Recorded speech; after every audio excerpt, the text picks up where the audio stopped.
دنیا میں موجود زبانوں میں بعض زبانوں کے مختصر الفاظ بہت بڑے بڑے مقاصد واضح کر جاتے ہیں۔ ان میں ایک زبان پنجابی ہے، ہماری پنجابی پیاری زبان۔ اگر کوئی شخص، کوئی نوجوان، کوئی ایسا بندہ جس کو آپ سمجھاتے رہیں کہ یہ جو جگہ سے آپ گزر رہے ہیں، جس جگہ پہ آپ جا رہے ہیں، یہاں پہ دلدل ہے، پانی ہے، کیچڑ ہے، آپ اگر اس میں سے گزریں گے تو آپ کے کپڑے خراب ہو جائیں گے، کپڑے گندے ہو جائیں گے، جسم داغدار ہو جائے گا، جسم بدبودار ہو جائے گا، اس جگہ پہ نہ جائیں۔ اب لمبی دیر اس طرح اردو میں اچھے لیکچر دے کے سمجھاتے رہیں تو شاید وہ آسانی سے نہ سمجھے، اور وہ پھر بھی اگر ضد لگا کے کہے کہ نہیں میں اس میں جاؤں گا، اور وہ وہاں جانے کے لیے چل پڑے،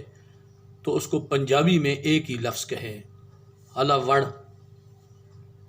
آپ یہ لفظ کہیں اور وہ اس دلدل میں چلا جائے، اور جب وہاں پہنچے اور پھر دیکھی اپنی حالت کہ کتنے کپڑے اس کے خراب ہو گئے، کیچڑ سے بھر گئے، جسم داغدار ہو گیا، تو باہر جب نکلے پریشانی کے عالم میں، تو ایک تو یہ طریقہ ہے کہ اس کو آپ سمجھاتے رہیں، دیکھیں جناب میں نے آپ سے کہا تھا کہ آپ اس طرف نہ جائیں، یہاں بڑا نقصان ہے، آپ کے کپڑے خراب، آپ کا جسم خراب، آپ کا جسم داغدار، آپ کتنی پریشانی کا شکار ہوئے ہیں۔ ایک تو یہ لفظ ہے۔